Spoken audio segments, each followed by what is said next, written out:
We're a little bit behind. Sorry, guys. But welcome to Here Be Sorry, Dragons, folks. where creativity meets courage and dragons live in the art we create and the lives we lead. I'm Carla Morrow of DragonLady Art, and with me is my co-pilot and dragon rider extraordinaire, Alan Childers of Alan Childers Art and Illustration.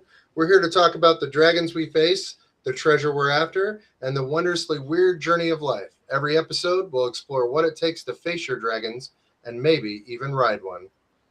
So grab your shields, Hi. sharpen your claws, and let's dive in because today we're asking the question that matters most. What dragons are you facing?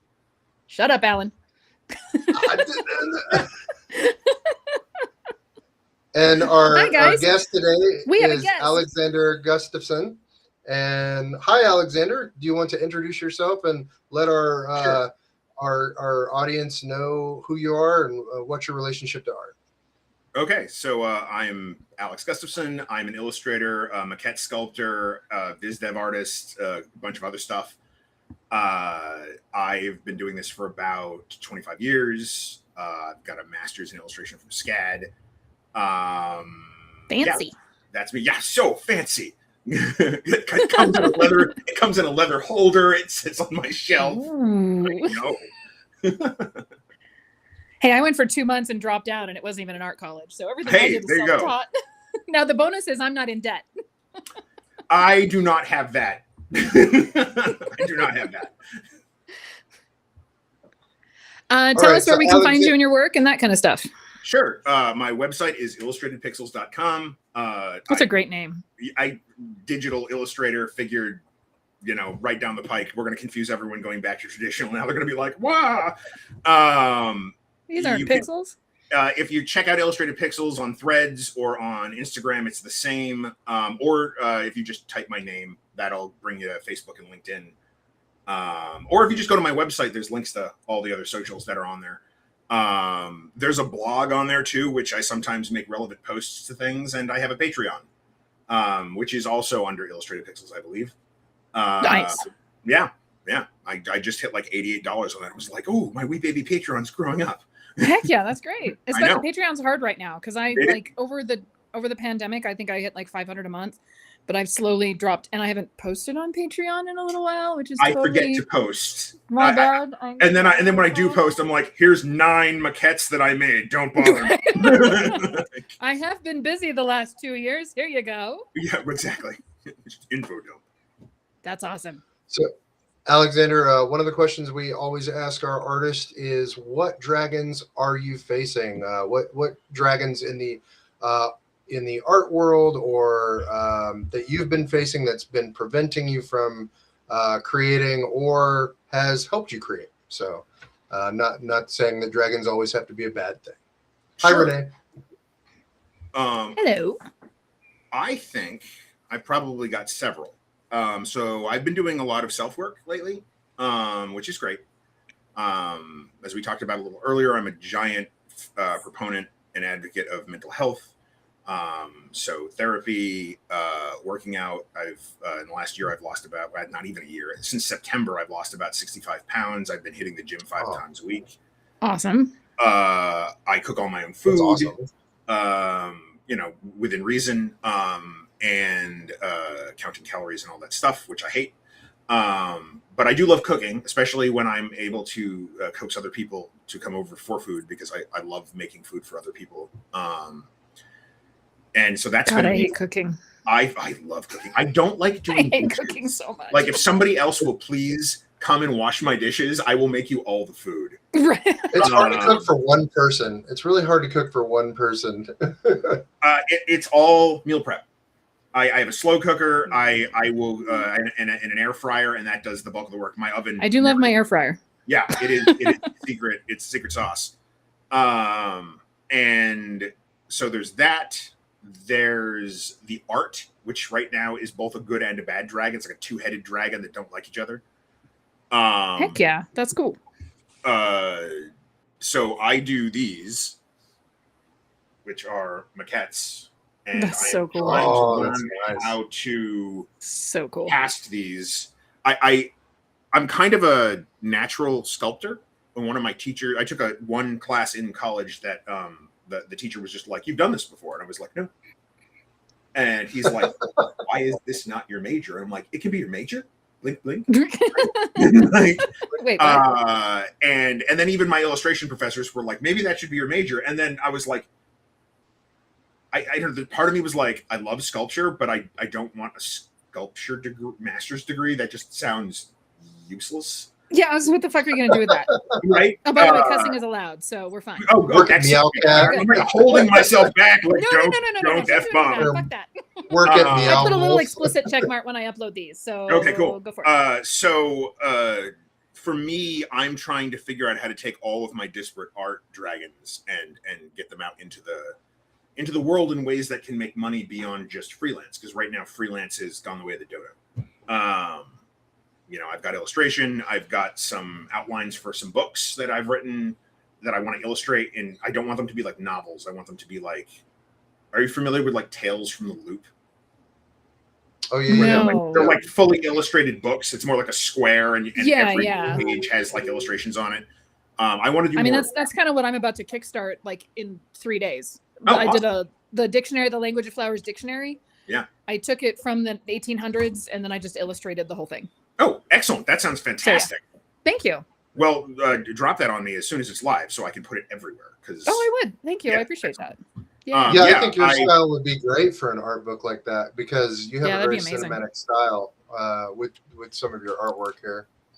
I really enjoy sci-fi. I really enjoy fantasy and steampunk, and during the pandemic, I went to go write one, and it's called Soul Haven, and it's a series of short stories that kind of culminates. Each of the short stories is like how some of the characters have met. And then cool. There's like a longer story at the end where they all have to come together to do a thing. That's cool. And originally it was called Ironheart. And I had to change that because Marvel has a character named Ironheart that I didn't know about. And they were like, we're going to make a TV show called Ironheart. And I was like, wah, wah, wah. Ah, damn. But Disney, they're like, trademarked. Well, the Ironheart is an airship in the story. So I can still have that called the Ironheart, but I can't have that. I don't want that because I don't want people like Googling Ironheart and being like, is it the Marvel character or this book? Right. And then while I was writing that, 2 more projects popped out of my head because that's just how ADHD That's works. just how that. Yep. So I have one called Starfall, which is a straight linear sci-fi story, like a one-shot. And then I have one called Nimue, which I don't think is a book. I think it's probably a game, but I don't know how to make a game. And it's basically the intro to it is the last of Arthur's knights riding to the lake with Excalibur, leading all over a white horse. Yeah. And he falls off the horse and stands up and hurls the sword into the water. And as the sword is coming towards the camera, the background fuzzes out and you see the form of the body hit the ground. A hand comes up, obviously the lady of the lake. She grabs the sword and pulls it under. Credits. Then she wakes up and walks out of the lake, and it's autumn or summer. And as she approaches the edge of her glade, there's a ripple like an old TV screen. Okay. And she doesn't know what it is. The lady of the lake is Fae, so she's like the magic. And as she presses her face through this thing that looks like a forest, the camera switches to the other side of that field, and you see her form just violently shifting, and it's all like cyberpunk and sci-fi. And when she comes to the other side, she's got a very different form.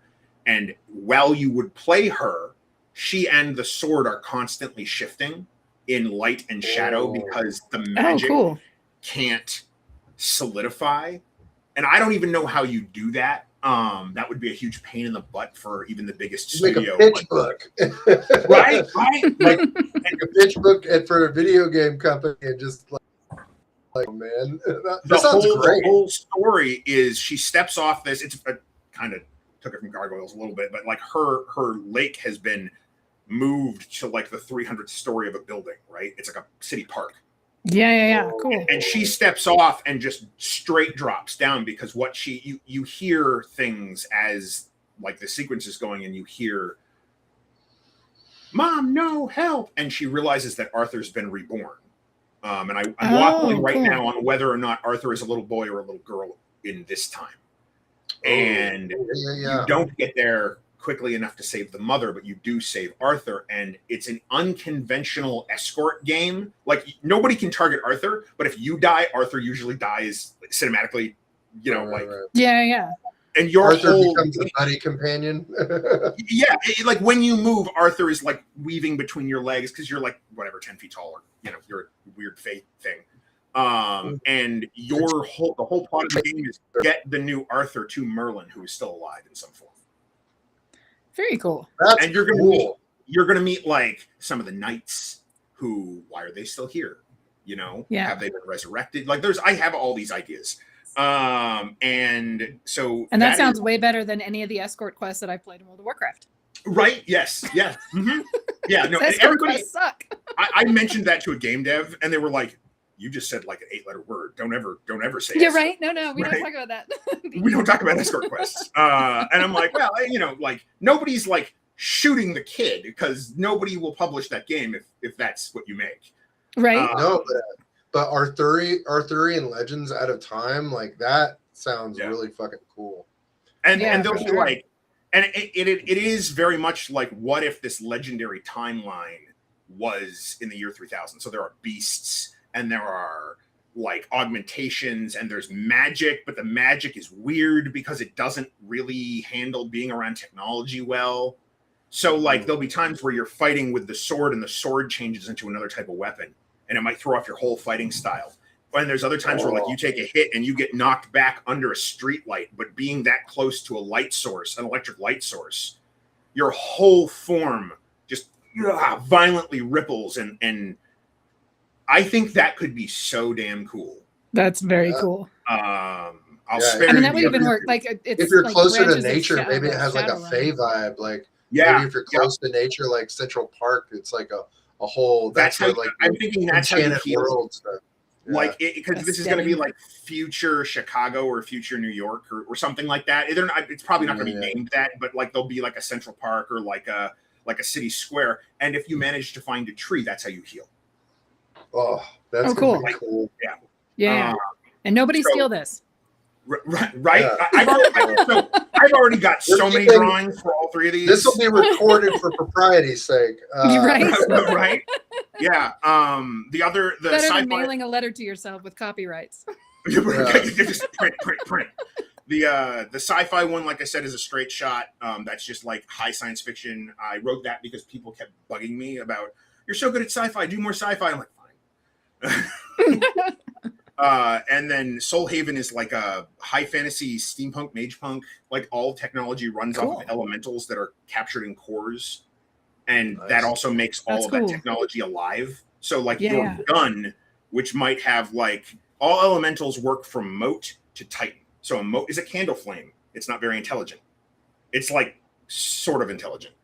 A titan is very dangerous and very intelligent. And like the city of Soul Haven, which is a flying city, runs on 3 titan storm cores. So you can go down to the engine area and actually converse with the elementals. And they don't mind being in cores. It's like giving them a new body. They can see outside of the city as though they had eyes that were in the city. That's cool. Yeah. I'm gaming company devs. You need to contact Alexander because you're getting the total package with this guy. He can develop and create and just put me in a closet with like snacks and and money. I only get paid in comically large bags of cash. Yes. And that's the frustrating thing about having, I know for me, about having like ideas that are this big, because I've got a few of my own. Sure. And the knowledge that you can't do this all yourself. Right? Like, so I can't do Nimue all myself because I don't know enough about coding to do the shifting thing. But Soul Haven is just going to be me. And then when I need it, when it's ready to be books, I will go and hunt down a graphic designer and a layout artist because there you go. I will probably be very tired. And you know that's where you start trading with other artists. That's how you do that.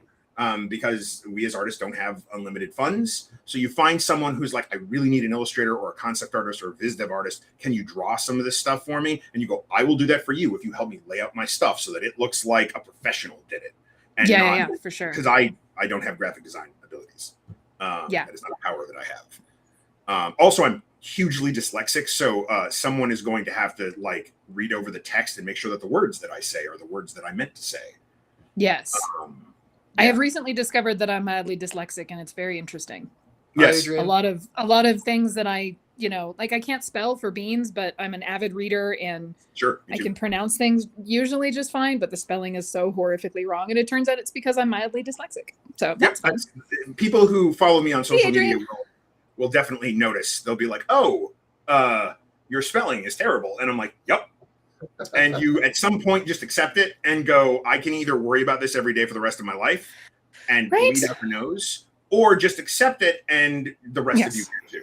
And there are I've discovered that if I use the little voice to text, I can usually say it clear enough that they'll spell it for me. So that's fun. And there's some guilt there still. Writes that way. Right. He doesn't sit down and type. And I'm like, wait. That's not brilliant. cheating. I'm going to use voice to text. That's excellent because it is actively hard for me to sit down with a pen and like write. Mm-hmm. Although I do enjoy. You just can't see my handwriting. It's horrific.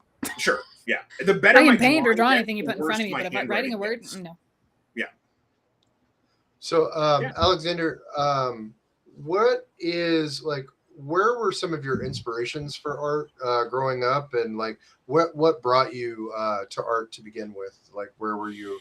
Like, what was the thing that's like this is the thing I'm going to be because this is my passion?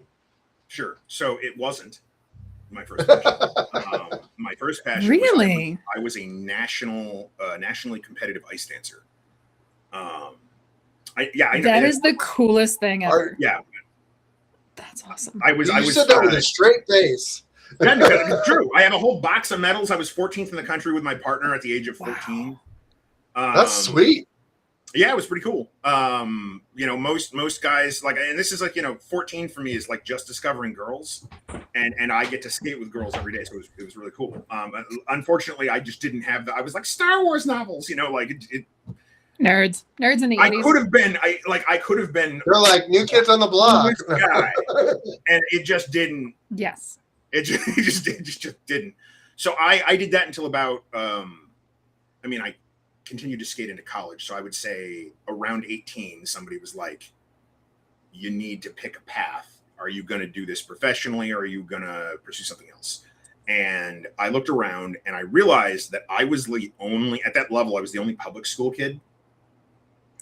Oh yeah. I was like a very normal, nerdy, like 1998, 1999 guy. And it was like the year before being nerdy became cool. Like in 1999, for those of you who are too young, in 1999, somewhere around the midpoint of the year, being nerdy just became cool. Globally. Child of the 80s right here. So it was not cool before that. You would be put in lockers and it was not a fun time. But in 1999, we hid in the theater room. Yeah. Mm-hmm. I was in theater, band, and art. Yes, no, you could not get. I was the bottom of the totem pole nerd. Oh, and I was a fat girl, so that didn't help either. Yeah. I was a beanpole. But I had the glasses that were the size of my whole head. Right. And like I had just gone through a big growth spurt, so like my arms were gangly and weird, and like I didn't know what to do with them when I ran, so I like T-Rexed. But I looked around and I saw all these extraordinarily wealthy kids who were homeschooled.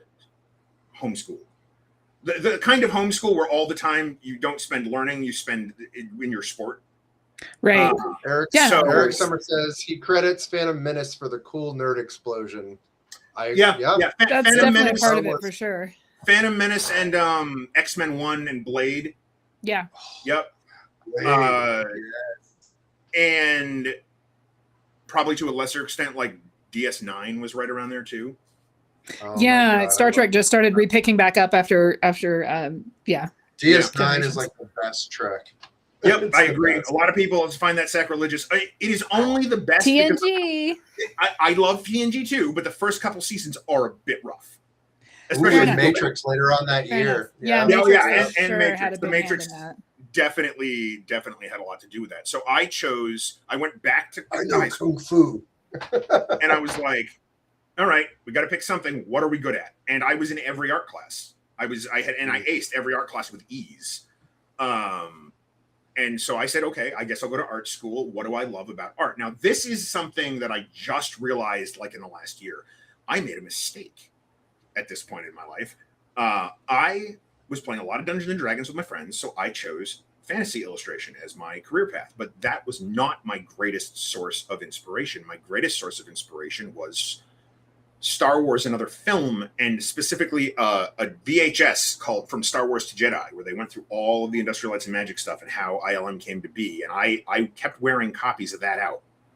Oh, wow. Yeah. But I didn't know that you could go to school for that. There was no source of information during that early proto-internet that said you can go out to California and if you can get a free ride because California is expensive. You could learn how to make. Happen to catch an ad in a magazine, you knew about. Right. Stuff. Yeah. And this is before like Gnomon probably existed in its infancy, but I don't even think like Stan Winston School of the Arts existed. Yes, Gnomon. So I don't even know where I would have gone to learn this kind of stuff. So I ended up at UMass Dartmouth, which is a state school in the bottom half of Massachusetts, and all the teachers there were editorial artists. Day one, they were like, "You can't be a fantasy illustrator. That's lowbrow trash." And it's funny because going through this industry, I have heard this story from almost every artist from my generation, our generation. Yeah. And some I of didn't them even go to school, and everybody was telling me you can't make money as a fantasy artist. You can't grow up and stop painting dragons. Why are you painting dragons? You'll never make any money doing that. That dragons were all I drew in high school. I would draw dragons, and it was beat out of me, not literally. In that and drawing Jim Lee style of X-Men. Right? Like that and DDZ. Little light field. Yeah. Little giant foot here, little weird back there. Yeah, exactly. Yeah. Little broken back. I was more of an Eric Larson Savage Dragon fan. I was just like, Eric Larson Savage Dragon. I started reading that and I was like, oh my gosh, this is badass. Yeah. My comics growing up were Spider-Man because he was the one line that was affordable. There was always a Spider-Man comic that was 25 cents. And then the one, like, you know how they have the big, like, runs of comics? And, like, my thing when I was a kid was the Maximum Carnage run. With Spider-Man, Venom, Captain America, Doppelganger. Yeah, Spawn was around there, too. And God, Spawn. Yeah. Early, oh, man. So good. So good. I was a huge Teenage Mutant Ninja Turtles fan. So, like, I would go and research my own animals at the library to make mutants out of and make little stories for them. So that's kind of how I got started with drawing and stuff. But yeah, I loved me some Ninja Turtles back in the day. Yeah. And now I feel like a lot of us are going back in that direction where we're like, give me that sketchbook, give me that traditional paint, give me that sculpture. I want to do. I don't want to abandon the digital. I love digital painting. I'm partially colorblind. Okay. So for me, painting's not hard, but remixing colors is very difficult. Yeah, for sure. Yeah. And it's funny because I brought that up to others before, and they're like, "Well, there are ways around it." I'm like, no, there really aren't. There really aren't ways around it. If you run out of that particular red orange that you made, and you're red green colorblind, you're just boned. I mean, even not being colorblind, that's still difficult. Right, to get that perfect mix. Good. Yeah. Have you tried the glasses? Yep, they didn't. Because it's only a partial color blindness. You don't have that profound. Like you put them on and you're like, oh my god, I see space time. Like I did experience that when I was 6 when I first got glasses because I did not realize that when I looked at a tree, I was not seeing leaves, I was seeing mudge. Right. So on the way home, I'm plastered in my parents' car window, like, oh my god, so much detail. Right. High def. Right. Eric says, colorblind nerds unite, have the same problem with traditional media. Yep. Wow. Yep. Yeah. There's a lot of colorblind artists and other stuff too. There's a lot of people with aphantasia, which is where I have aphantasia. That is crazy to me. Yeah. I know Stephanie Law has aphantasia and she talks about it a lot. And her I can't wrap my head around that because I love her work and I've loved her work for 20 years. And to see that and know that she just puts that shit on paper. Sure. Well, because I finish a painting in my head before I ever start it. So when I hit paint to canvas, the painting is done up here. Like I can fully see it. So I don't. That's Oh, I think I amazing. have aphantasia too. I go in What- blind every time. So if you close your eyes, if you were to close your eyes right now and picture a green apple on a desk, Mhm. what do you actually see? Some people will say that they see Photorealistic. cinematic, like 3D Mhm. camera turn around a green apple. If Mhm. I do that, I see the back of my eyelids. Yeah. Yep. Then you have, so you're pretty high on the scale. It's a 10-step scale. I also don't see anything, but I have learned over the years to think a green apple. I have seen enough green apples where I can think a Oh. green apple. So like if I'm Okay. out for a run, I'm sketching in my head, just not. And I had this wonderful talk with Ian McCaig, and one of the things I said is I keep having to redraw things over and over and over and over again. And he said, I do too. And I was like, brr, because that's not how it was presented in school. That's not how it's been presented from some other artists. It was always, but then I just draw, because a lot of artists don't share how they actually work. They share kind of how they work. Yeah, for sure. And I have become so much more comfortable with drawing it messy, doing my visual research, drawing it right, and then drawing it from me, drawing the one that's going to go to the client. So you end up drawing something several times, and through that process, it gets around the aphantasia. That's cool. Yeah. I love hearing how, as you said, like not a lot of us talk about how or why we do the things we do, and I think that's something that we would like to definitely explore on this podcast. Yeah. But I know I did a painting class from a fantastical artist in Colorado in March, and it was the hardest class I'd ever sat in, because she talked about figuring out like your emotional cues and symbology and stuff before you start a piece, and leaning more into like the pre-work. And that's not how I paint. I figured it out in my head and then I put it on paper like that. Sure. So sitting down to kind of work out the bugs of a piece is not something that's not how I have ever worked. And I struggled hard that weekend, because trying to adapt how I've been working for 20 years into what she was trying to teach us. And I was trying to get, not just my money's worth out of it, but trying different things, and knowing that I need to bring more of that pre-work into my general work. Sure. Always it should be done. I need to figure this stuff out, because the more you figure out in the pre-work, when you actually get to the canvas, you should have that all figured out, and then you just render it. Right at that point, you're almost a printer. Yes. Yep. Not always, but more. It's better to do it that way than to get halfway through and go, oh shit, I don't know how to do this because I didn't figure it out before. And it was something that I really struggled with. I'll decide what I want to draw ahead of time, but I won't know what it looks like. Like I'll be like, I'm going to draw this. I won't know what it looks like in my head, but I'll just start it's like steering the ship towards that direction, Sure. But once that sensory starts happening with the drawing, and I can feel it and I can actually see it, then like I can go into the picture. I can pull lines out. I can start. Then it's in my head, right? Once I've made that eye brain connection to my paper, then I'm Sure. I'm in it. I'm zoned in. Well, so you kind of got to develop a battle plan, right? Yeah. And no battle plan is going to survive first contact with a client. And I love my clients. You know who you are. But the way I was taught to do things over the years was kind of draw it, start with your basic forms and shapes, and you can be forgiving here. It's not supposed to be, sorry about that. And it's not supposed to be perfect.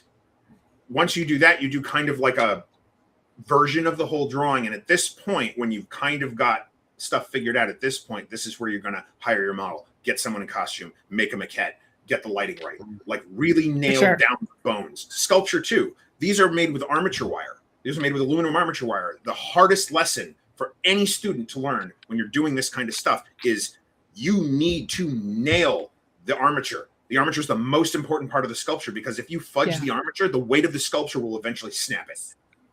Ooh. You'll have an arm that just falls off in the middle of the night. You'll be like, oh God, what was that? You'll just have a sculpture across the way that doesn't have an arm.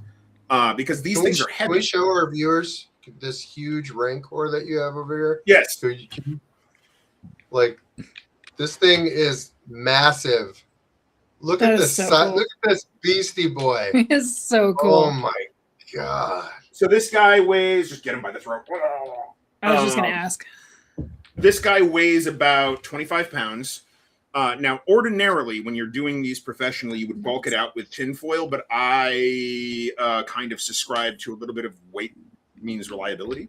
There's a delicate dance between you need to bulk it out so it's not heavy, because the reason you bulk it out is because the weight of the clay will pull on the armature wire.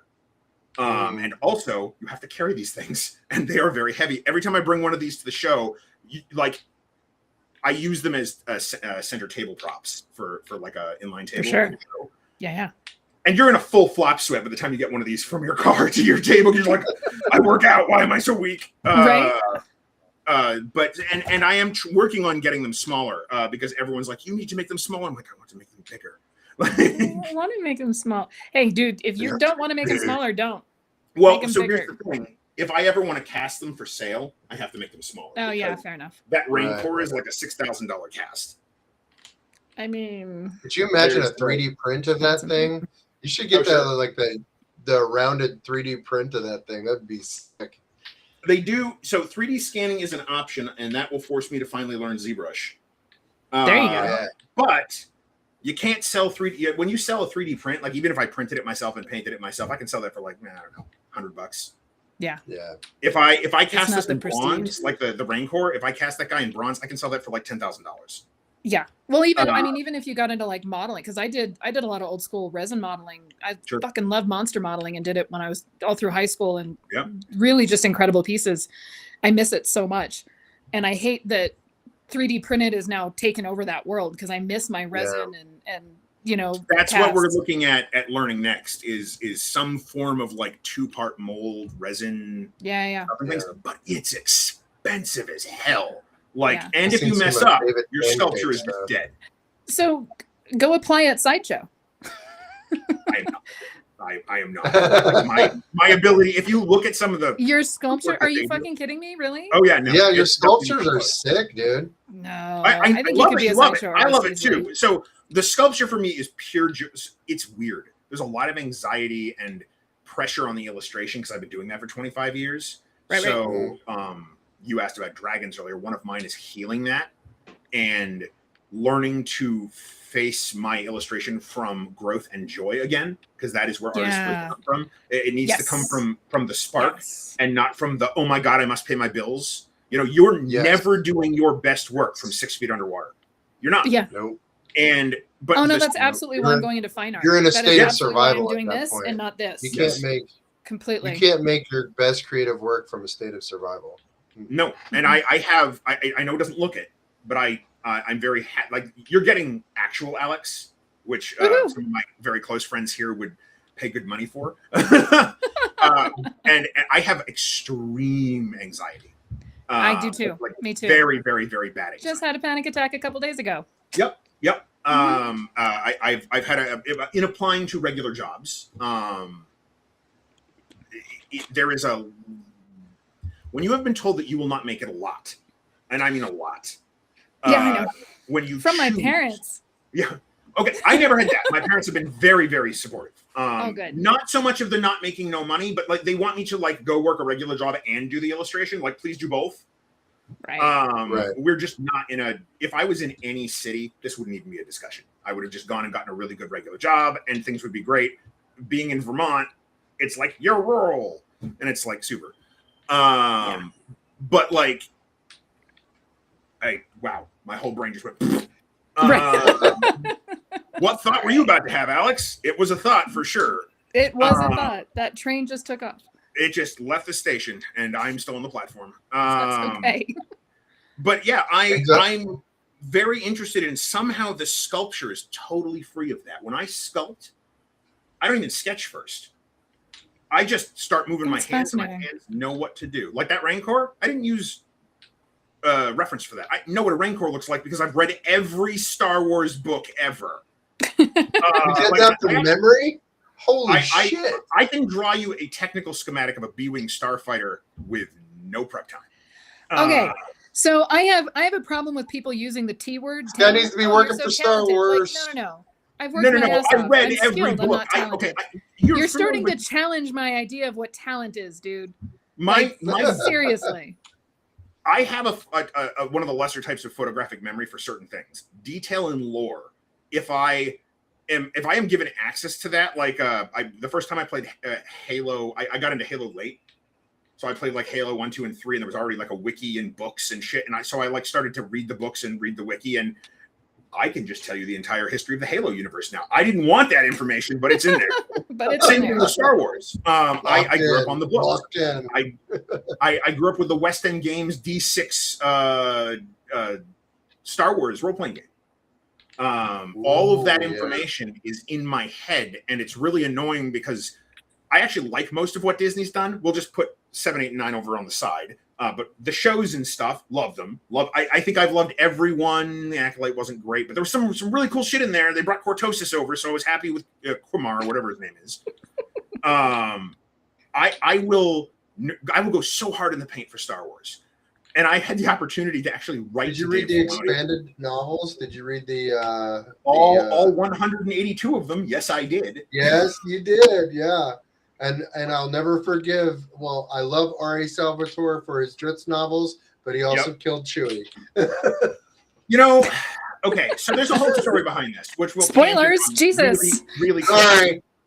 They had a meeting. He brought a fucking moon down on him. That's how he had to do it. They hit Chewie with a moon. That's how many hit points Chewie had. They were like, "How do we take out that guy?" And they were like, "We got to hit him with a moon." It's all we got. Yes, Adrian, please. Skilled. There's a lot of us that don't care much for the talent word because it kind of diminishes like everything that we've put into it, and this idea that we were just born with it. And a lot of us. I have no natural I apparently have a natural aptitude for the sculpture. In terms of drawing and painting, it has been a fight every step of the way, and it probably will continue to be. And honestly, I'm okay with it. Yeah, I love it. I want the ability to work on all the things that I grew up loving, and they will have to pry it from my cold, dead hands. Was there something from your skating that you took from skating, like, and applied to your art, like your precision orient, like being determination precise, and practice, probably a lot of it. I really don't like being told I can't do something for bullshit reasons. And yes. When I was born 2 months premature, so I was very sick as a kid. Wow. And I was told, all the doctors told my parents you can't do any sports. And then it was like a Monday, we went to one of the arenas here, and the Stars on Ice was coming through. So Scott Hamilton, that's cool. Christy Yamaguchi, Brian Boitano, all of the big names. Yeah, all of those names that we probably know from our youths. I know them because I've met them. Not to brag, cool. But there's a picture somewhere in here of 5-year-old me with like a blonde bowl cut, like bright blonde bowl cut. My dad took me down to the edge of the ice to meet them. He explained to Scott Hamilton, "Hey, he's a very sick kid. They said he can't do sports." And Scott was like, "Well, that's bullcrap. Has he tried skating?" And then you know how 5-year-olds are, right? Like if you've been around kids, I turned around, I was like, "I'm gonna be a skater!" Like with no prep, just let's go. Right. And then this is who I am now. You're right. And then like 10 minutes later, I got violently sick on like apples because my parents let me eat like 4 apples, like a rapid succession. Oh no. That's how that story ends. But so I went and I started learning, and obviously I was a little kid, so like I didn't really do much with it other than constant training. But as I got better and better, you hit certain milestones. I started at freestyle, which is where there's jumps and stuff. And when I got to the axle, which is the first jump that's more than one rotation, I was going through my big puberty growth spurt, and I could not, for the life of me, control my legs. And a figure skate is very different from a hockey skate in that there's a toe pick on the front end, and I kept like hitting the toe pick and then slamming down with my whole body weight on my knees to the point where they were black and spongy, and I had to be like dragged off the ice a couple days. And you just keep trying to land it because that's all you can do. There's no hack. So for me, that combined with ADHD, combined with nobody puts baby in a corner, kind of.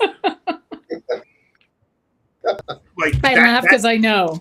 Right. That's like I don't just want me to succeed. I want everybody to succeed. I don't see a reason why everyone doesn't get a chance to play. You know, you wanna work on movies, you should be given a chance to work on movies. Now, if you fail, that is on you, and maybe you have to go and recoup.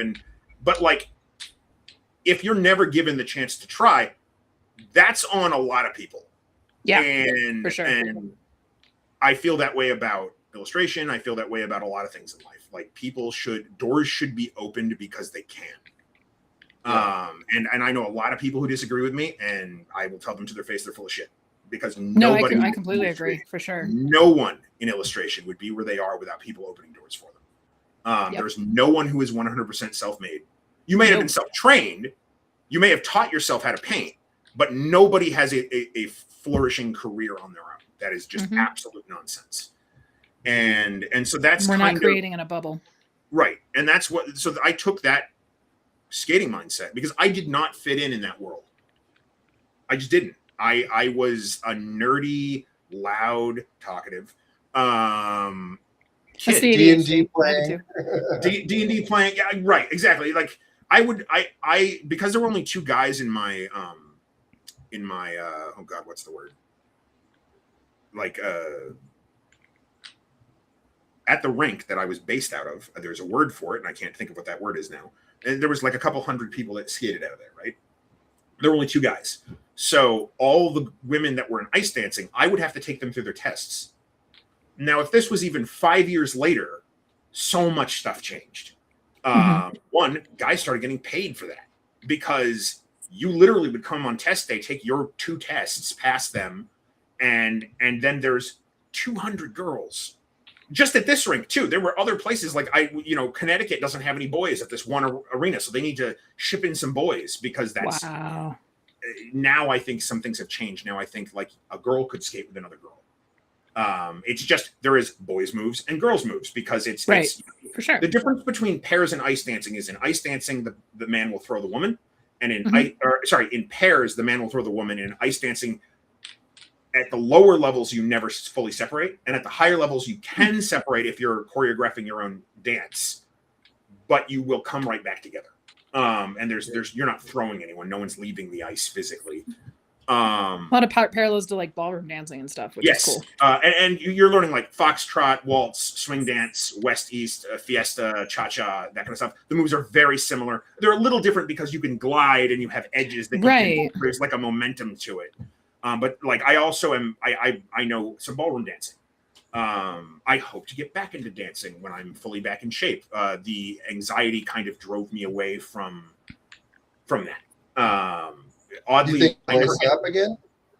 I would like to buy a newer set of ice skates. My old ones, I can get them on. They're quite painful because they were the ice skates I had when I was 22. Right. Feet change. My big old man feet don't like to go widen out. Right. Yeah. But I never had to ask a woman to dance when I was an ice dancer. I had a partner. Her name was Kiwi. Always. And if it was somebody else, they would always come to me. And if you go to like a fusion dance event and it's just a room full of beautiful people and somebody and they're like, okay, Alex, now walk up to a random woman you don't know and ask, and I'm a pretty confident guy. And in that situation, I'm like, none of these people want to talk to me. I'm going to go into the sewer and just live as a mole person for the rest of my life. That's residual. Meanwhile, half of them were like, I really wish Alexander would come ask me to dance. Right? Yes.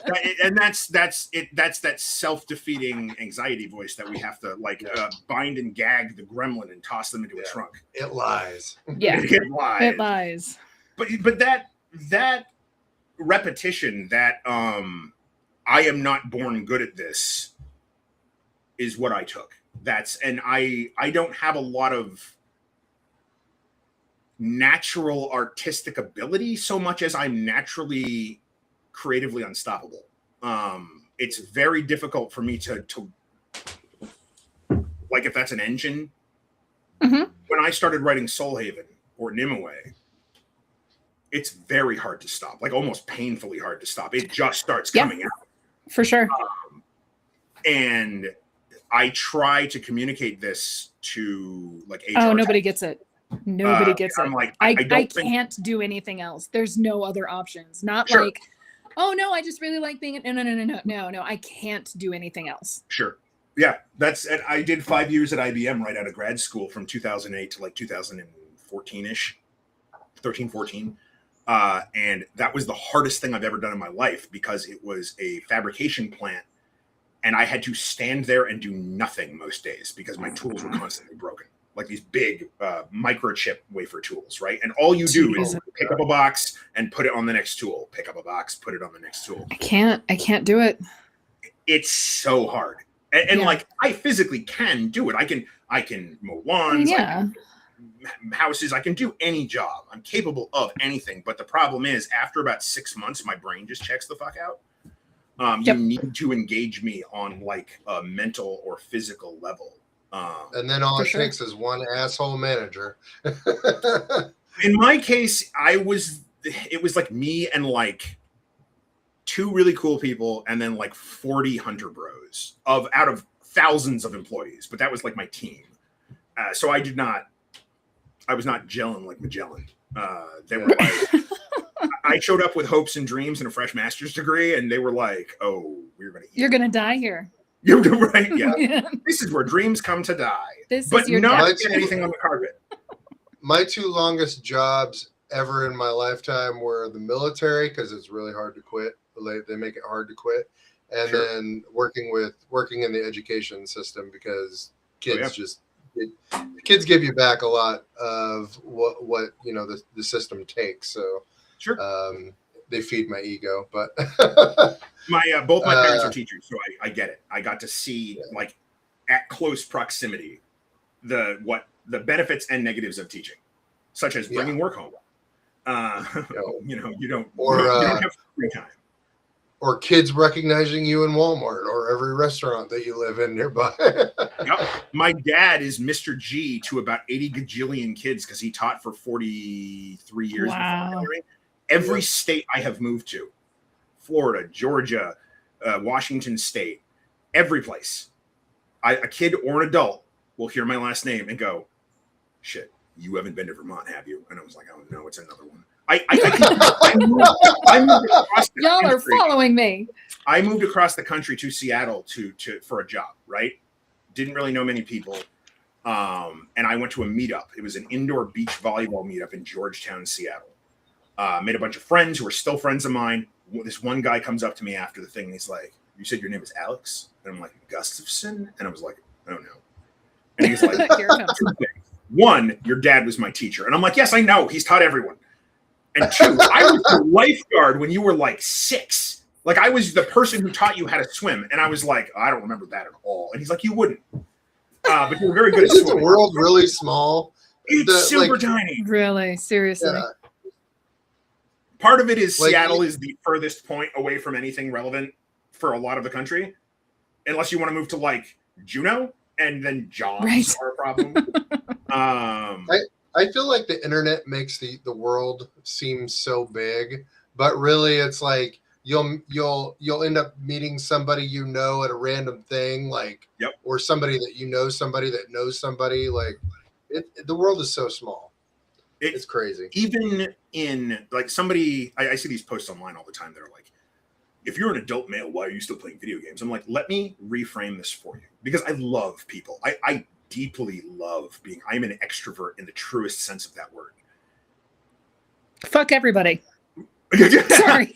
Imagine that you were on a video game in a what do you call them, where you're like playing with 4 people, right? You're all on the same team. You got a person from the United States. You've got a person from a different place in the United States. You got a person who's in Africa, and you got a person who's in like London, and you're all playing on the same team. And maybe like 2 of you speak different languages, but you're doing the best you can. That's kind of magic. That's kind of total magic because where else do you experience You're welcome, that? Renee agrees with me. AOL 1998 chat rooms, you're like, what? I'm on MySpace. Let me share my bands that I like with people. Other than those places, the internet brings the world to you in a very real way. But when you actually go out and travel in it, we're all people. We all want the same things kind of on a fundamental level with a few exceptions, but very few exceptions. Who's got trains? Yeah, there's a train track right outside my house. So like 4 times a day, my whole house. I grew up near train tracks. I'm like, I recognize that. Right? I'm just like, There's a job. The train is You'll here. never be home though. That's so stereotypical, an artist that lives under the tracks. Right? Yeah. It's my roommates are the 4 trolls that all live under the trellis. Yeah, right. Yeah. Trolls. My landlord does not take child bones. Darn it. Damn. So what are you doing? Oh, go ahead. Go ahead, Carl. No, go ahead. After you. That was a dramatic effect train. Yes. Dramatic effect train leaving the station. Well, now I forgot what I was going to ask. So go ahead. Is there like any special kind of like projects or anything like that you would like to be working on right now, as far as like the sci-fi things you mentioned, those kind of things, but is there like a project or like what does your dream job look like? Oh, what is my dream job? Well, those are 2 different questions, so I'll answer the first one first. My project, I have the 3 personal projects. I love that everybody likes Name Away, but that's going to be the last one because I need to level up on the other 2 first. I am currently waffling as to which gets done first. The sci-fi one is the shortest run. It's just 1 story, and it's not a very big book. And Soul Haven is 7 stories at least. Plus, I want to build the whole world. And I know people keep saying, nobody wants world building books. I'm like, I'm not doing that for them. I'm doing that for me. Right? That's all that matters. Soul Haven is built to contain all of the things that I love. So there's dinosaurs and dragons, and one of the dinosaurs is actually a character because it merged itself with an elemental. So there's like thunderclouds streaming off of its back. Oh, that sounds like fun to paint. Yeah. And of course, Magic did it like right after I wrote it. And I was like, son of a bitch. I'm like, we are all pulling from the same well. Yes, we are. All Miyazaki level shit right there. Right. Every time I see that and that happens, I just like, well, I'm doing it anyway, and you can't stop me. Yeah, no, absolutely. You know what's going to happen? My book's going to come out and be like, this was a Magic card, and I'm like, no, it was a me first, but I'm not going to fight them on it. So those are the projects that I want to do. In terms of what my dream jobs are, I mean, they're not dissimilar from what most of us are going to say. I grew up playing Magic and D&D. I've wanted to do those since I was a kid. I think I would ace either of them with my eyes blindfolded and my arms broken. I also would love to be an art director on those. I think I would be a great art director. I am a bit unconventional, but as you guys can see, when I am set loose on a project, it's like, hold me back. I loved what you did for 78 Tarot. I was working on that too, and I remember your cards coming out, and they were great. Yeah. I have 1 left. I don't think the sci-fi deck is ever going to come to fruition, so I'm just going to finish this last card. Yeah, Katie's having some hard times, unfortunately. Yeah, and honestly, I'm okay with it because I not the hard times, just it not going anywhere. Right. I don't really want to do like 4 more cards. But the big space lady, that was the judgment card, and I've edited a little bit to be more my own thing. That's awesome. My dream jobs were always working in film, although I somehow forgot that for most of my career. We do that. It's amazing how that happens. Well, your artwork hasn't, because I keep looking at your artwork going, this could be a movie. Yeah, cinematic. And that's I love painting big things. Like if somebody were to come to me right now and they were like, what part of Magic did you grow up loving? Right? Because I played Magic a lot as a kid. I love giant stompy green creatures and blue creatures, but the blue ones were always hard to cast. I want to paint giant titanic things with forced worm's eye perspective that are just like lumbering. Think of like what was that game? Something Colossus, where you were like a little guy on a horse and you had to like climb up these things. Yeah. Not Challenge of the Colossus. Was that Shadow of Colossus? Shadow of the Colossus. There you go. Yeah, I want to paint. I love painting huge things. I love painting just epic scale. Is so much fun to work with, and so I would love to do movies. I love pop culture. Predator, Alien, Star Wars, Batman, all that stuff. and so much more. I love watching movies. I love finding other people who love watching movies and just dorking out over a movie. It's like, let's talk about The Fifth Element for like 3 hours. Yeah. Yes. And I just saw Idiocracy for the first time yesterday. I have not. Was that seen your that first time? I have not seen that movie. First time seeing it. I need to watch Yeah. that. It was Every good time- 20 years ago when it wasn't a documentary. Right. It does have Terry Crews, who is one of my favorite humans. So Terry Crews. I do need to see that at some point. I've also never seen Akira. What? I've Really? never seen. So I missed it when I was a kid. My parents never would have allowed me to watch something that violent. They were very like, no weapons and no violence in our house, but Star Wars is okay.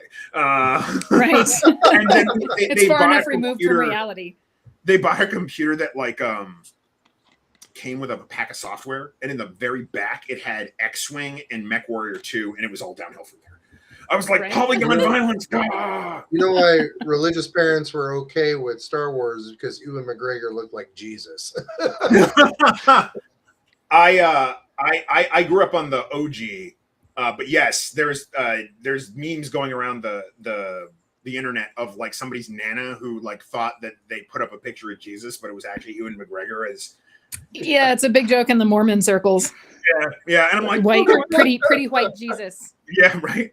But yeah, I guess I've always wanted to work on a team. Collaborative art is where the sauce is. Stan Winston special effects. That would be cool, man. That would be cool. And the thing is, you're competing with so many hundreds of other people. Oh, Yeah. It's not in any way putting myself down to say, as good as I am, I'm not even close to where I need to be to do those things. And not that I couldn't do it. Like if they hired me- No, I think it's important to realize where you are in the hierarchy, because then you can see where you want to go. Sure. Right? My That's- and goal the same is thing. to It's not always- self-deprecating. It's just like, Yeah. this is where I stand in the herd, and this is where I would like to Yeah. be, and this is the steps that I need to take in order to get from point A to point B. And I think right now with AI and how we are all having to adjust to that, a lot of the people like myself who are primarily digital, we need to find a way to construct ourselves an Apple box so we can stand up just a little and be like, my creative voice matters. I deserve to be here. For sure. Here's how I am just a little different from every other artist.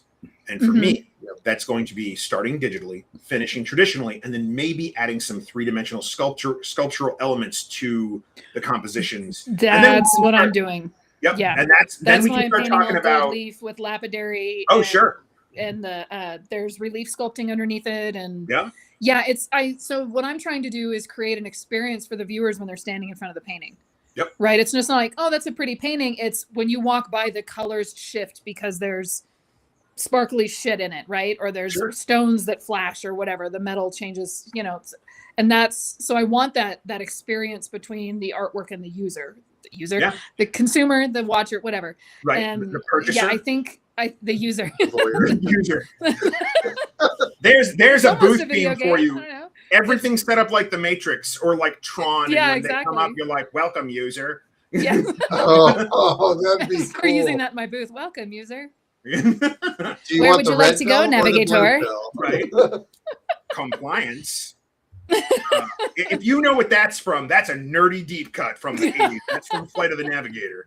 Where would you like to go, Navigator? Yes, I was just about to say that. Every time wasn't that voiced by Pee Wee Herman? Was it Paul Paul Rubens? Rubens? Don't remember if it was, but that whole ship structure was a giant puppet. Yeah. Yeah. That's was amazing. Yeah. I love that I'm ship. surprised they That haven't ship remade was that so. When GPS first came out, we would go to shows, and I would get into effing Navigator. Yeah, exactly. I would get in the passenger seat. My friend would give me her GPS when we were at a show, and the first thing out of my mouth would be, "Where would you like to go, Navigator?" And she hadn't seen the movie yet, so she didn't get it, and I just thought it was Yep. I will say that I'll be out somewhere and just turn to someone and go, compliance, and nobody knows what it's from. And that's what my brain does. My brain will just like memorize a movie like completely on its own. 2/3 of my conversation are movie and show quotes. Don't even get me started on South Park. Oh my God. Oh yeah. Little Shop of Horrors is locked in there. Little Shop of Horrors was like the first. Spaceballs. Oh, Spaceballs. Yes. I can't wait for the sequel. It's gonna be I know, great. Raspberry. Nobody gives me the Rick raspberry. Moranis is back, baby. Dare give me the raspberry. Lone Star. Okay. Oh, I'm in the Back. middle now. Ah, There we go. there we go. We got it. We got assholes. to have an Alexander sandwich here. There you go. But yeah, That's I mean great. that's part of like why we do this stuff though, is as you said, you like pop culture, and so we consume it just as much as we enjoy Sure. creating in those worlds for sure. Mhm. And it's actually, that's been the biggest challenge working on the solo projects. Is every time a Predator movie comes out, I'm like, I want to work on a Predator movie so fucking badly. Like, one moment. Okay, so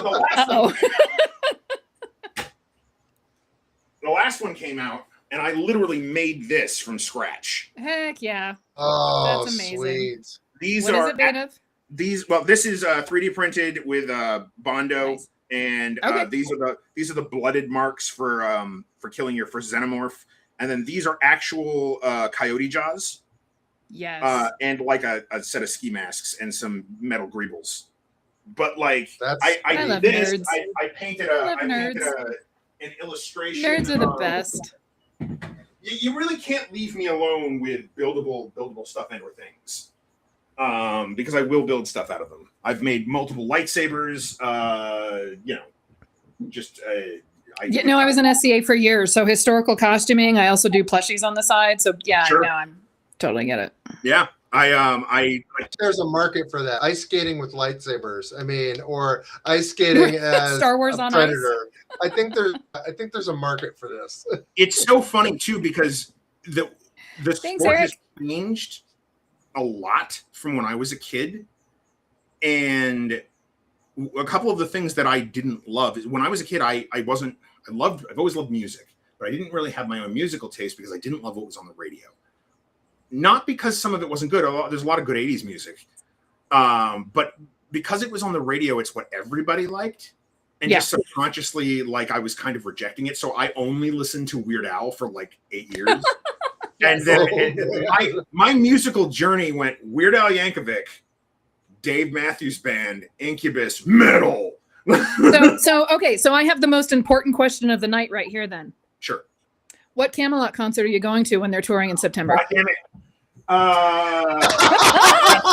So we don't have a venue here. So I will have that is the thing that stops me from going to see all Oh the no, I'm bands. driving probably 9 hours, pick a direction, Sure. and that's the one I'm Sure. gonna go to. The band that I most want to see right now is Unleash the Archers. They are phenomenal. Yes, for sure. And Britney is on the new Transformers 40th is this year. So they're re-releasing it September 17th in theaters. So they have the original soundtrack, the 86 soundtrack, which has been re-released, but they also have the reformatted soundtrack, which has like a newer modern bands coming on doing stuff. Yeah, that's cool. So they got the Cybertronian Spree, who's a fairly well-known band that dresses up like Transformers characters, and the lead singer for that is amazing. And so they had them come in, fronted by Brittany Slays from Unleash the Archers, to do the theme song. And she just shreds it. Yeah. And I was like, that's awesome. Yeah. Yes. I want to see that. I want to see, like, God, there are so many. I want to see Breaking Benjamin. I have missed Breaking Benjamin 7 times because every time they come near me, I don't have any money to go. I've seen Disturbed. Same with Camelot. Mm-hmm. Yep. I've missed Camelot a couple of times. I did eventually get to see Incubus, and they were fantastic live. Like I bet. There's a band who has that kind of charisma live. It just, they did a 2-hour set with a good. micro set in the middle that was all acoustic with didgeridoos. Oh, fuck yeah. Yeah, it was really That's cool. amazing. Yeah, it was fucking cool. I adore live music, especially female fronted metal is my jam. Oh yeah, Nightwish, Epica, seen all Yep. those. Within Temptation, yeah. Yep. Hailstorm I've seen 6 times. If you ever want a great awesome. show, Love Hailstorm. Lizzie is not only a fantastic vocalist, but she's kind, and she will just talk with you. She's a really good person. Visions of Atlantis is touring with Camelot. Fuck yeah. Fuck. So excited. I would be. You know what? I really want to do like art for bands, and I know it doesn't pay super great, but like I have never been able to get a band to like write back to me, and like I write to their management and stuff, and be like, "Look, I do all this stuff. I want to do it for you," and they were like, "Yeah, whatever, kid." Probably have a lot of people that message them. Although right. you have skills, so I'm like, I'm an actual illustrator, and they're like, yeah, whatever. Yeah, right? I'm a real artist. I'm a real boy.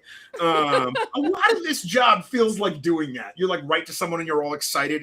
There's an element of I'm going to a birthday party and I'm 5, and you're in the backseat of your car going, I'm so excited to see my friends. Like Right?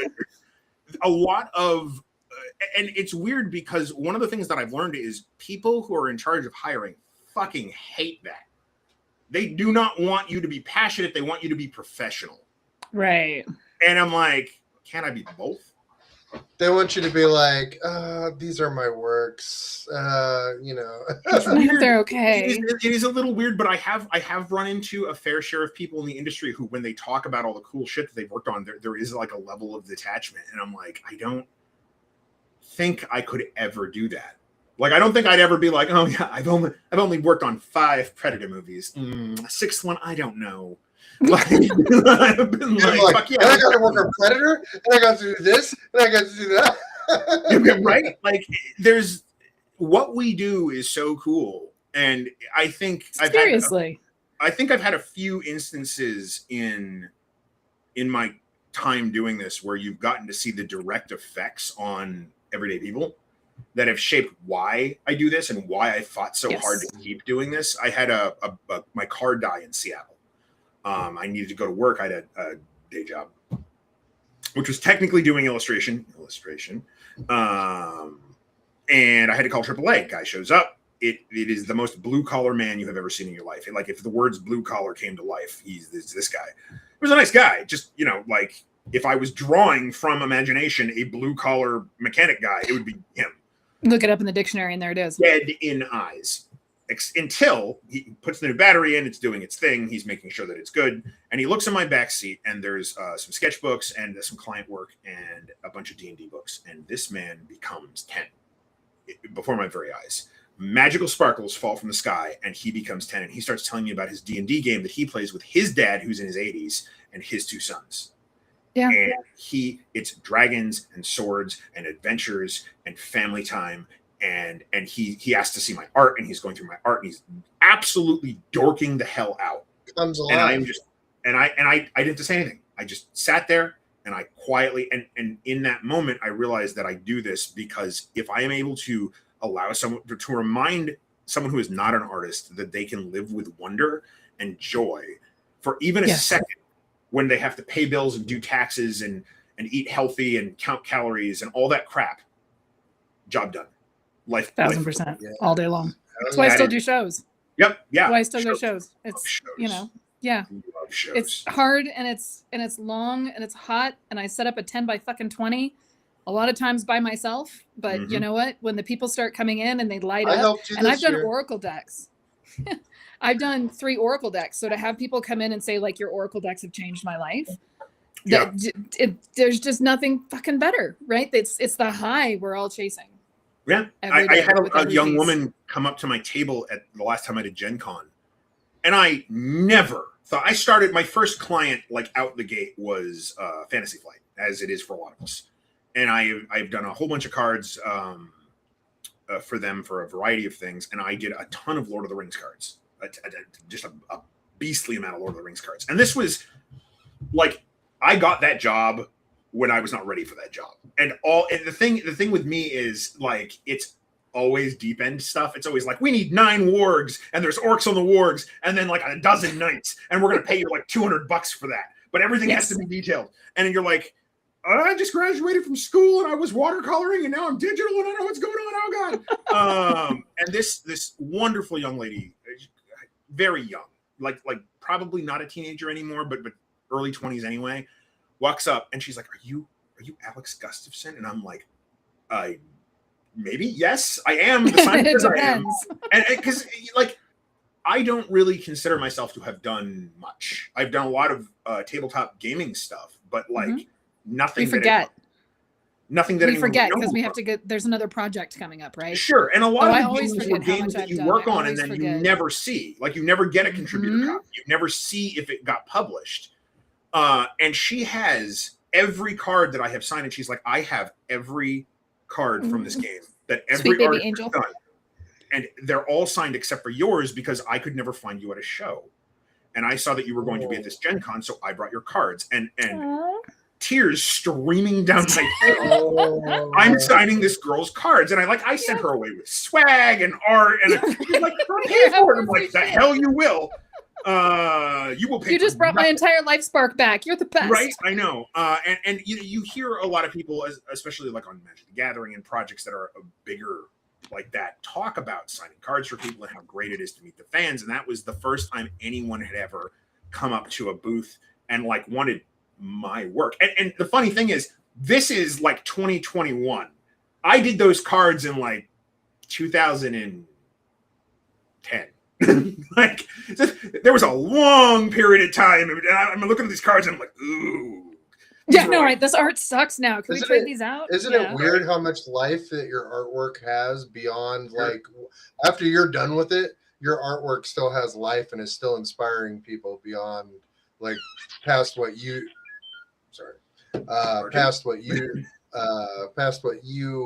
like. I have artwork that still sells that's like 10, 15 years old.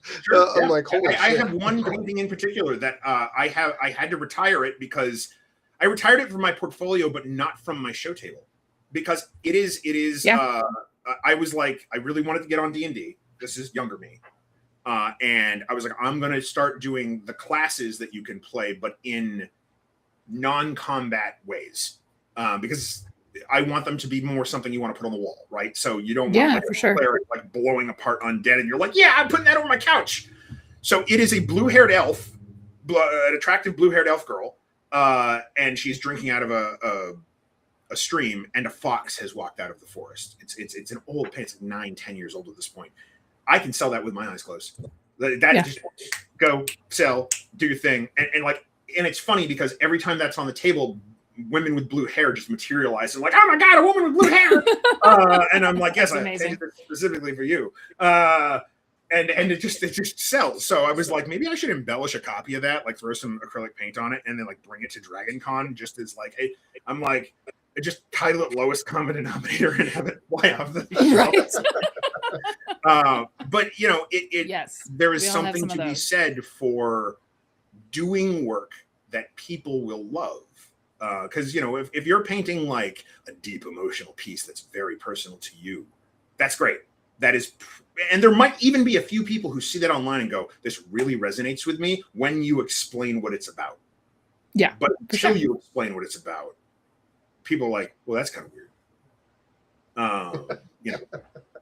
But we all have work that not everybody gets. Sure. I was at a show. It was a small like street show, which I don't do too much anymore. And I had like this big biker dude walk through, and he was looking at my work, and he's like, "You need more big, scary, roar dragons, whatever." Well, that's fine, whatever. I'm like, yeah, sure, okay, thanks. But then right behind him was a similar. It's like this young woman in her 20s, and she was like petting each piece and going through very carefully. And she pulled one up, and she's like, "I've had a really, really rough year, and I was about to give up on my dreams, and it's like this piece is telling me not to do that." Yep. And like tears are streaming down my eyes. I'm like, "Can I have a hug?" And here, have some more free shit. Yeah, I am a massive hugger, and at shows there's a lot of people like, "I buy your work, can I have a hug?" And I'm like, "Yes." Please do. There's an unlimited amount of hugs. Vanessa Lemon's work does that for me. Like, I love her work. And so she was at the One Fantastic Week doing workshops when I went to the workshop, and it was fabulous. She's so it's funny because there's a lot of artists who I love. Like you asked me earlier in the show who my inspiration was. My big one was Todd Lockwood, who I have met Todd a bunch of times. Yeah, mine too. I would about that a lot. I would read a book just because it had his art on it. Oh sure.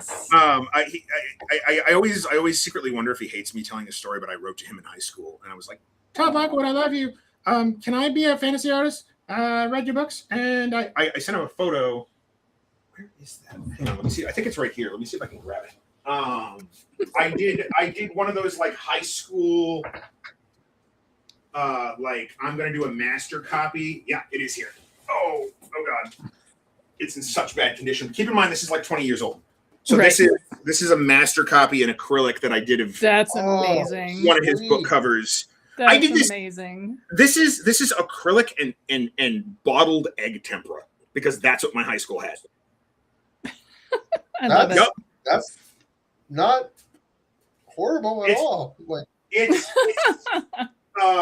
very old and now. very, very poor shape. And then whatever paper the local art store had. Right.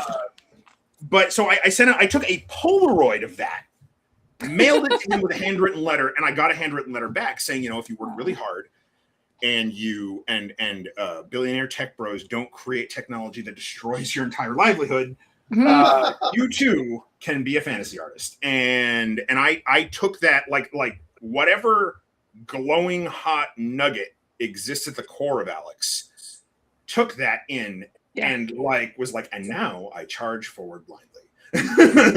Yes. And nothing has stopped me until you get to about your 40s. Then you're like, maybe a different way is best because you also need to worry about your health and your mental sanity. And and working from a place of revenge, that's been difficult. That's a lot of the inner shadow work that I've had to work on over the last year because I've been working on a lot of the deep emotional trauma and stuff like that. And realizing that trying to create art that inspires people from a place of I'll fucking show you is kind of difficult. Yep. And we'll put you into burnout. You can do that shit when you're 20. You want to kill yourself. Yep. You can do that when you're 20 because you're not good enough unless you're like a savant to like out the gate hit your goals and that you can run on that fuel, but it's very dirty fuel. Yes. Oh God. Yes. From joy, and you need to be well paid, and that's just it. You need to have. Ideally, somebody wrote to me last week or the week before, and were like, "I really want to be a freelancer. How do I do this?" And I said, "Do you have a regular job?" And they said, "Yes." I'm like, "I realize this is the pot calling the kettle black, but I would not leave your regular job until you have 6 months of bills saved up." For sure. And they're like, "Do you have that?" I'm like, "Absolutely not. I have half a month of bills saved up because I had to fight tooth and nail to go full freelance. So it's been a very difficult decision for me to go back to looking for regular work." Yes, I understand 1,000%. In your 40s, no less. You don't. Kid Alex did not go in my 40s. I want to be considering working for a warehouse. Not that there's anything wrong with working for a warehouse. It's just not the goal, and it's very difficult to see that as a good thing. Well, it messes with who you thought you were, right? Oh yeah, because I had to go back to warehouse work, customer service work. That's soul crushing work. Sure. Yep. Yeah. It's funny. I really love helping people, but I do not.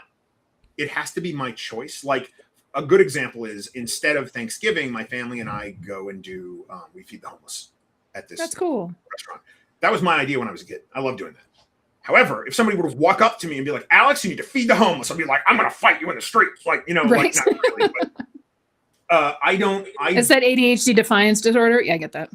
It's not even that. It's something like, because I have that for some things, but not for others. I want to take care of people and make sure that they're safe and well taken care of, but I don't want it to be my job. Right. Yeah. That makes sense. Makes perfect sense. Well, I think there's something that, and we talked to a few artists that have said something similar that, it's, I don't know if you're born with it or what, but the drive to make art and to chase that high and to try to make people's lives better through your work. Sure. It's an impulse, right? It's something that, sure, like I said earlier, I couldn't be anything else if I wanted to. And I'm fortunate that my best friend here runs a bookstore. So I was able to call her up and be like, "Hey, I need a job for the summer." And she went, "Great, I'll work you on the schedule." Right. So sure, I have a day job. I'm working retail in a bookstore and I like the bookstore and I can see where she needs help in her business. And that's part of what's really difficult is I know that it would be very easy for me to drop everything and go work for her 5 days a week and solve a lot of her problems. Right. Sure. I could take over the ordering. I could take over XYZ. And I know that those are things that I am really good at. But the thought of walking away from art just makes me nauseous. Oh yeah, makes my anxiety act go wicked bad. I'm really good at any one thing. Mm-hmm. So I'm getting a little bit of an echo. Echo. Oh shit. Now we're all doing it. So like, if I'm doing business stuff, I can do business stuff, and I'm doing art stuff, I can do art stuff. But I'm really trash at like wearing 8 hats. I get kind of jealous when I meet some of the like the older illustrators and they have like a spouse that like helps them do that. Yes. I'm like, can I go to the spouse store and meet? Like, I will cook, I will clean. You will never have to lift a finger in the house. Please, for the love of God, help me with my taxes. Yep. It's a weird thing. Especially being a guy. Like, nobody talks about this in the industry, but if you're a guy, you cannot be the person that needs that kind of assistance in a relationship in America today. Right. That's just not a thing. Because that's the male's job. Right. Yeah. Yes. We have to go out and be the breadwinner. You mean you're not naturally good at filing taxes? What's wrong with you? I'm not naturally good at earning money.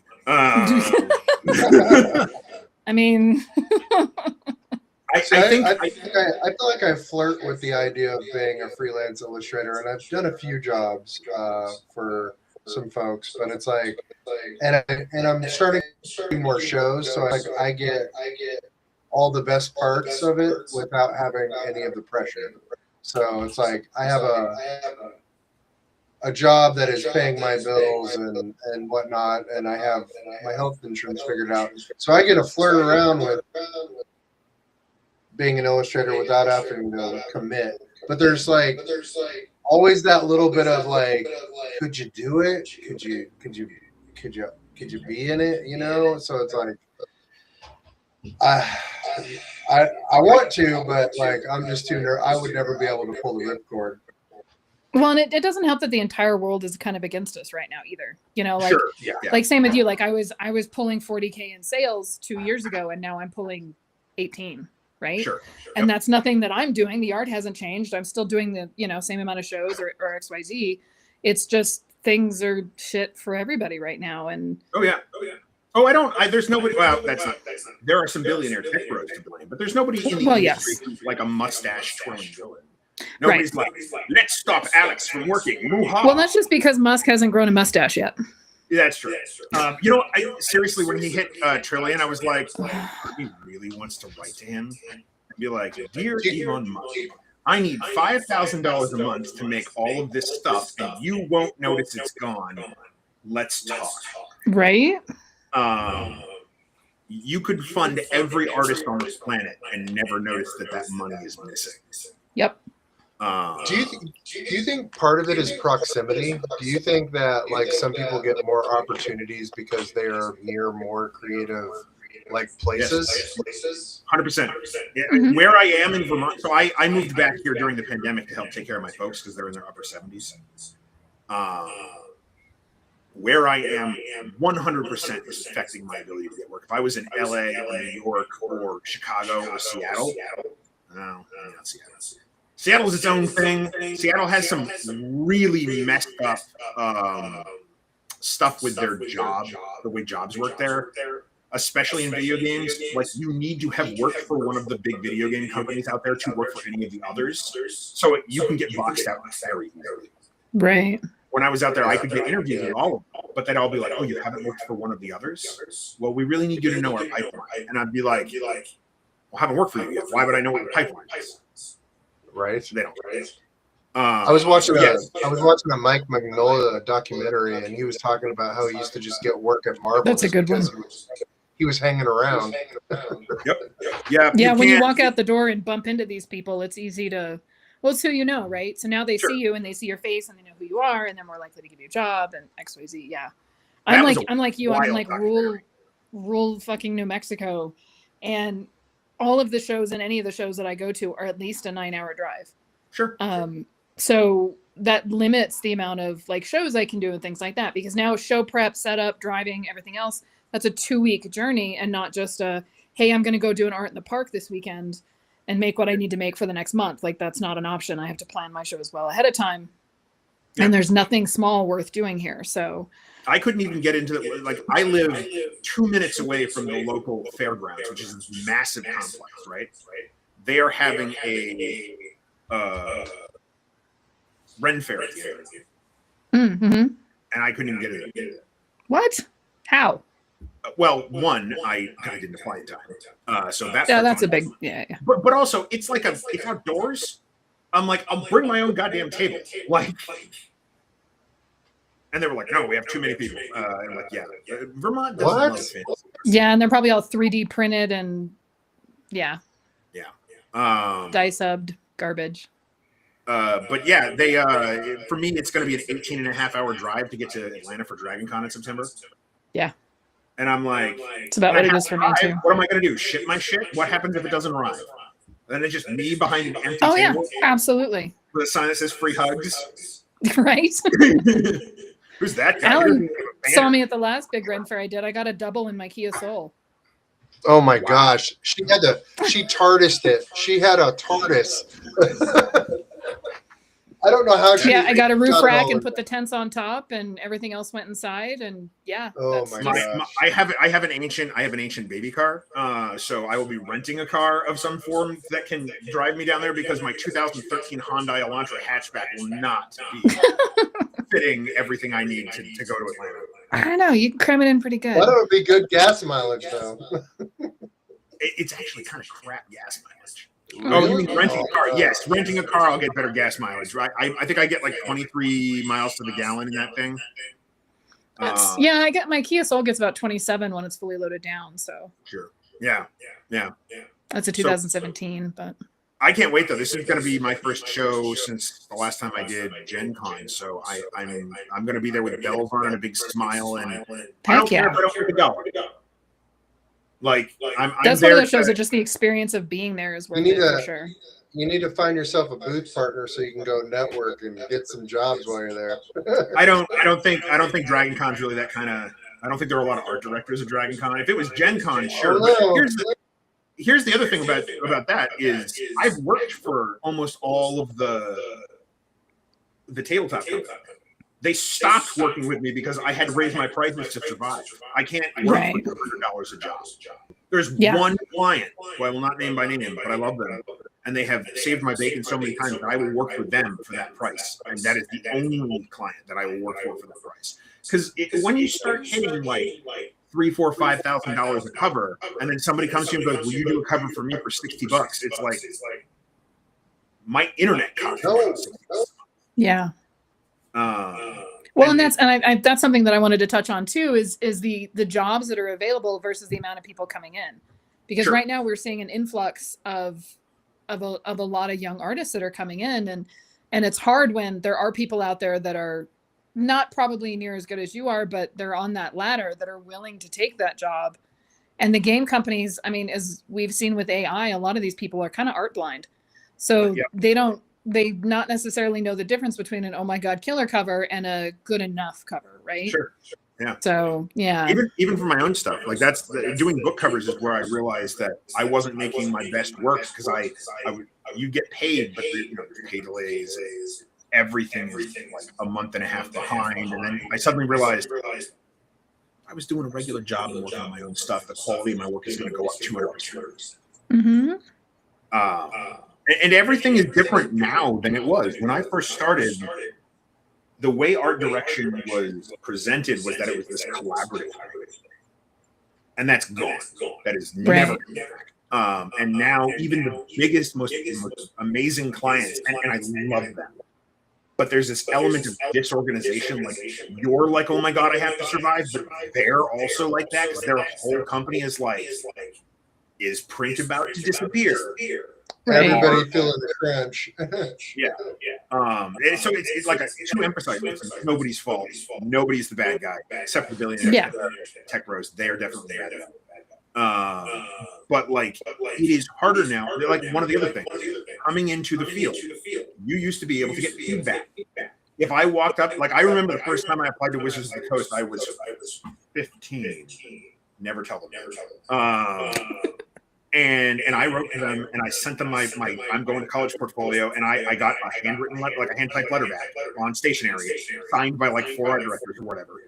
And they were like, unfortunately, young man, this stuff is not good enough to work for us. Here is like what we should work on, right? That's cool. Yeah, advice. Yeah, for sure. And then when I was a professional, same thing. You would get feedback. And now it's just total radio silence in all directions. Yeah.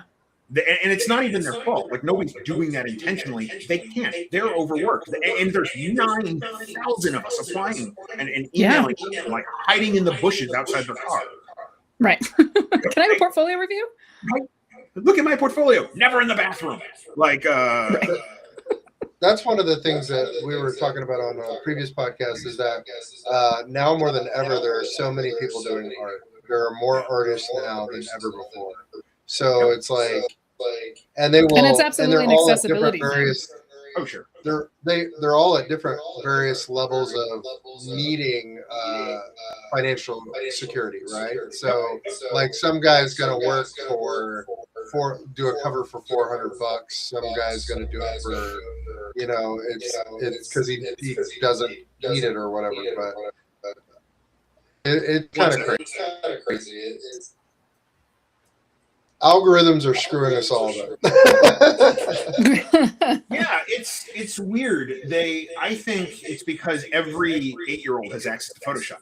We didn't have that. Yeah, that's exactly what I was going to say. When you grow up with an iPad and Procreate Yeah, at exactly. 6, and I the first time I think I vaguely remember Photoshop 3 or 4 from a cracked version from the late 90s, early aughts, right?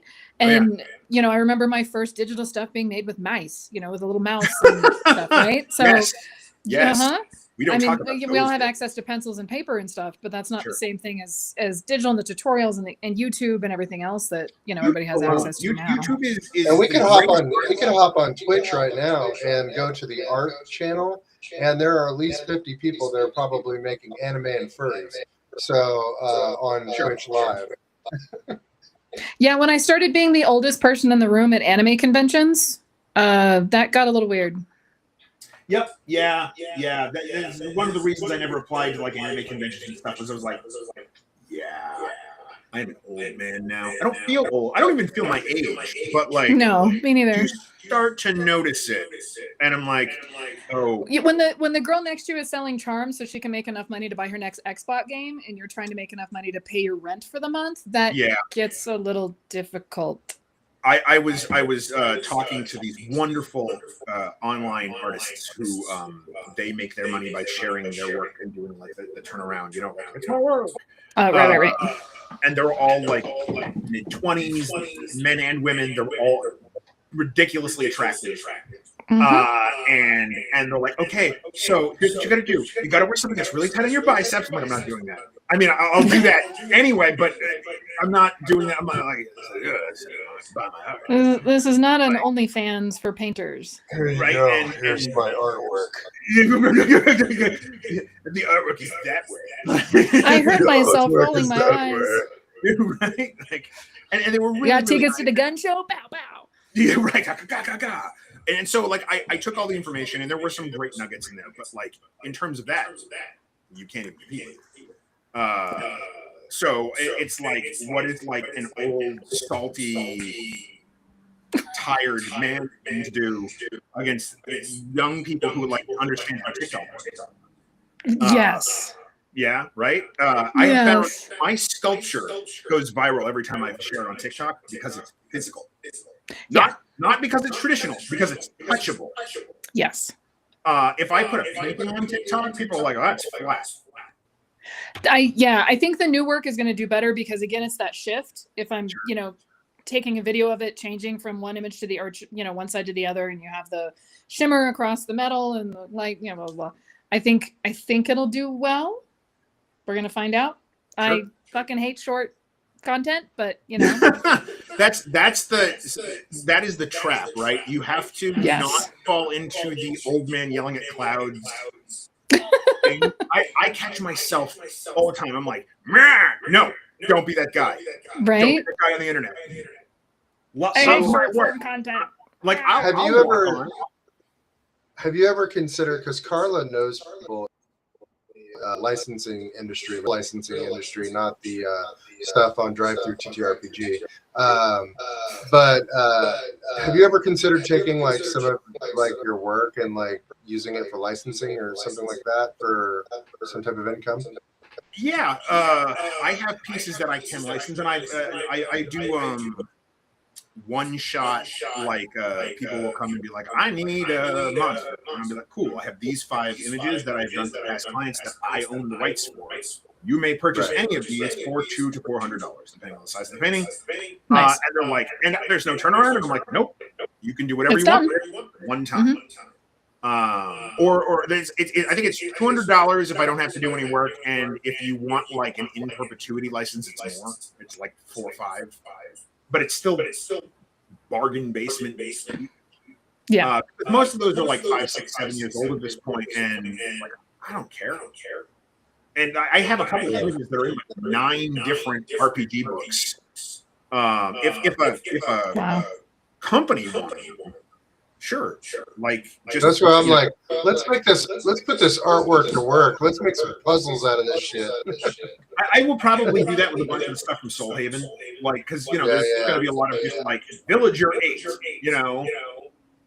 Sure, if there's a paycheck attached to it, I don't care. I saw this. Yeah, my art is my children, and now it has to grow up, move out of the house, and make me some fucking money. Yeah, right. They're all going to work at the comics. That's right. Well, this has been an awesome Yeah. podcast. Thank you so much for definitely coming on. Carla, do you want to do our outro? Yeah. Alex, go ahead and tell us like where we can find you again and what you're working on now. Okay, so illustratedpixels.com is my website that has all of the social links. And either my name, Alex Gustafson, Alexander Gustafson, or Illustrated Pixels are going to be, that's how you're going to find me on all the socials. I'm on Blue Sky, I'm on LinkedIn, I'm on Instagram, Reds, you name it. The only thing I'm not on is X because reasons. Because X. Yeah, yes. But you on Substack? I am not on Substack. And I have a cool place. I don't want to be on the algorithm on Substack is still nice. Oh, okay. Yeah. I have a hard time with Blue Sky and like people like join Blue Sky, and I'm like, I can't do even one more social media platform. Right? Yeah. Same. Yeah. I'm so social media out. I've actually stopped posting on Blue Sky as much because it just seems like they're like the algorithm kind of petered out a little bit. There isn't an algorithm. There's no algorithm. Yeah. It's whoever you're friended with, and the entire art community is there. And it's just like me yelling to the art community that I need work. That's exactly. Work. Yes. Incidentally, yes, listeners. Should you happen to be an art director, you can call. Absolutely. Call Alexander because his work is the bomb. It's awesome.